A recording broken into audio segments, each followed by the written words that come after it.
Él es abogado de estrategia contable y jurídica. Gonzalo, un gusto saludarte de nueva cuenta. Bienvenido a Reporte MN.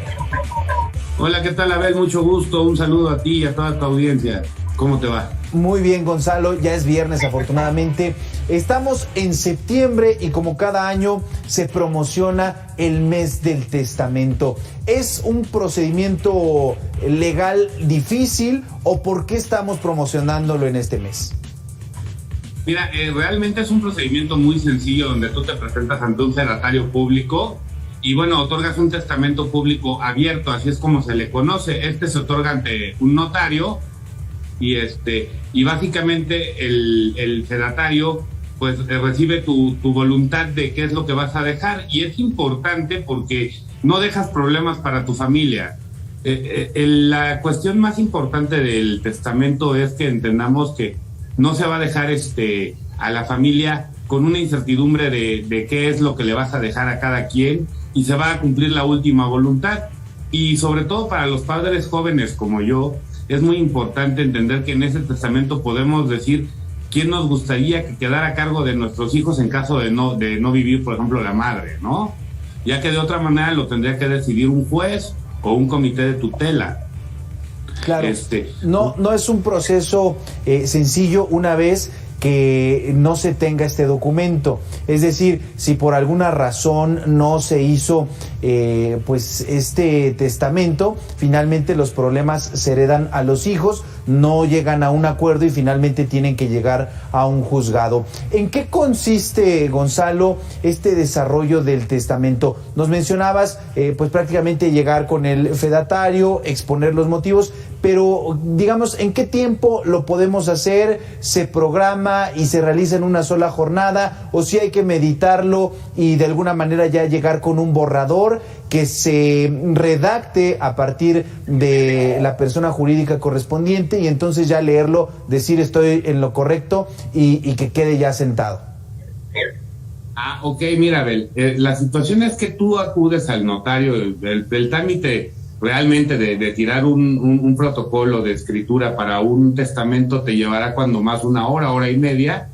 Necesitas llevar 2 testigos mayores de 16 años, pero la gran ventaja es que lo puedes modificar en un futuro. O sea, no quiere decir que porque hoy lo hiciste, si mañana tú ya no quieres que queden las cosas como habías dicho, pues lo puedes modificar. Esa es una gran ventaja.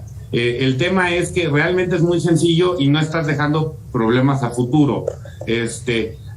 Actualmente tenemos en 23 entidades federativas que puedes dejar testamento desde los 16 años, en 7 desde los 14 y en solo 2 entidades federativas desde los 18 años de edad. La verdad es que es un trámite sencillo y que le va a ahorrar un conflicto en un futuro a tu familia. Sobre todo el hecho de, oye, es que yo quiero que me quede a mí tal cosa, porque tú puedes dejar dentro del testamento legados. Y entonces tú, por ejemplo, tienes un carro que aprecias mucho y tienes un hijo o un familiar que aprecia mucho ese mismo carro y se lo puedes dejar en un legado especial a él. Y tú puedes dejarle testamento a quien quieras y dejar fuera del testamento a quien tú quieras, en tanto no tengas obligaciones alimentarias con él mismo. Claro, mientras más claro esté, se cumple tu voluntad y por supuesto beneficias a las personas que tú deseas. Ahora, hemos platicado de lo fácil que puede ser realizar este testamento, la importancia, pero vamos al extremo en el cual pues no hay testamento. ¿Qué caso te ha tocado ya, digamos, en la práctica que sea grave y que de alguna manera exponga todos esos problemas que podemos encontrar una vez que no se tiene el testamento? Bueno, mira, la verdad es que son litigios muy complicados, se le conoce como sucesión legítima y pues se lleva a cabo en los juzgados de lo familiar. El tema es que como no hay una disposición testamentaria y una última voluntad de quien está dejando todos sus bienes, pues pasa a ser un tema de verdad a veces hasta escalofriante y que separa familias, porque es un tema donde la familia se empieza a querer pelear pues por bienes que ni siquiera les corresponden si no fuera a través de la legítima sucesión. Y bueno, pues a veces ahí el problema es que hasta gente que no le correspondiera en un orden de prelación de ley cree que le corresponde y entonces por ahí se apersonan y creen que tienen derecho y se vuelve un lío que de verdad puede solucionarse pues con esta situación de dejar un testamento. Por eso es la idealidad de dejar el testamento y que septiembre pues es el mes del testamento.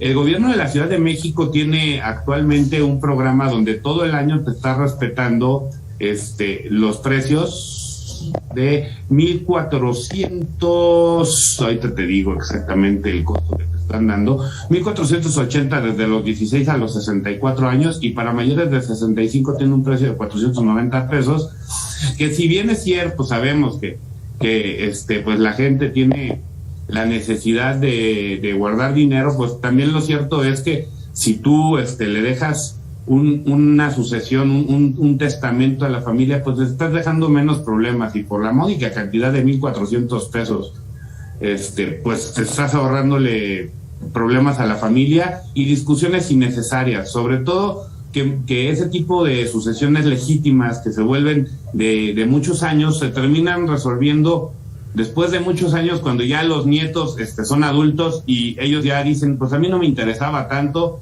y son los que terminan disfrutando el legado que pues una persona le quiere dejar a sus hijos propiamente, ¿no? Claro. Entonces, es un tema, y pues sí, lo recomendable siempre es dejar un testamento, y sobre todo para aquellos que son jóvenes empresarios que tienen la intención de dejar una empresa, pues hay que hacer una estrategia de cómo le vas a dejar, qué le vas a dejar a quién, y eso lo puedes especificar en un testamento. Entonces, es importante acudir ante un notario a rendir un testamento, además de que dentro de los programas de las 16 alcaldías en la Ciudad de México, pues se cuenta con una dirección general de territorial que pues trae este programa de testamento. Claro. Gonzalo, algo muy, muy importante. ¿Cómo podemos garantizar que el testamento que estamos redactando, que estamos dejando, sea legalmente apropiado, quizá a través de una certificación? Porque nos llegaron varias preguntas a través de redes sociales y nos exponen el siguiente caso. Hay un padre, una persona que deja un testamento y hay 5 hijos. Incluye solamente a 4, es decir, al quinto no lo incluyó en su testamento. Se tenía el documento y finalmente se dio la lectura, pero este quinto hijo, bueno, pues se argumentó por qué a mí no me tocó nada. Y entonces ya entró a un juicio, llevan 5 años, de acuerdo con este comentario que nos hacen en redes, y entonces no hay una solución. ¿Cómo garantizar que lo que estamos redactando como testamento esté certificado y no pueda ser impugnado, a menos que haya una irregularidad? En este caso, ¿cómo lo observas? ¿Qué nos puedes comentar? Bueno, mira, pues lo ideal es que se deje el testamento ante notario, que es el público abierto, que además es el único considerando en la legislación de la Ciudad de México. En la legislación federal tenemos otros, pero es el más evidente y el mejor, porque incluso es un acto solemne, porque hay que acudir ante el fedatario de manera personalísima y dejar 2 testigos. Bueno, pues es precisamente ese testamento el que nos va a permitir dejar una disposición testamentaria que acude la persona ante el fedatario para decir, yo quiero dejar esto a tales hijos. Y como dices, puede haber un quinto hijo al que dejen afuera. Si no hay una obligación alimentaria, no le corresponde nada, pero si hay una obligación alimentaria, ya sea porque es menor de edad o tiene algún tipo de problema de interdicción, y es responsabilidad de la persona que está falleciendo, nosotros le decimos el de cuyus, de darle alimentos, bueno, pues el juez de lo familiar va a prever la parte de los alimentos, pero tienes una gran ventaja al acudir a una notaría, sobre todo de las de la Ciudad de México, y no porque le haga yo porras a la Ciudad de México, sino que te van a decir, oye, si tienes una obligación alimentaria, tienes que considerarlo dentro del testamento. Y la verdad es que las notarías aquí en la Ciudad de México dan muy buenas asesorías en materia de sucesiones, y es muy difícil que te puedan impugnar un testamento. Claro, hay quienes los impugnan, pero si no es por un tema de incapacidad legal a la persona que rindió el testamento, pues está como muy complicado que puedas lograr echar para atrás un testamento de estos. Claro, importantes los comentarios que nos compartes. Gonzalo Loredo Follo, abogado de estrategia contable y jurídica, muchísimas gracias por estos minutos para Reporte MN. A ver, un gustazo saludarte como siempre, y un saludo de nuevamente a tu audiencia, que estés muy bien. Hasta luego. Gracias, Gonzalo. Pues es el mes del testamento y se ofrece de manera gratuita solamente durante septiembre. Tiempo de hacer una pausa. Después de 2 minutos, más información de la megalópolis.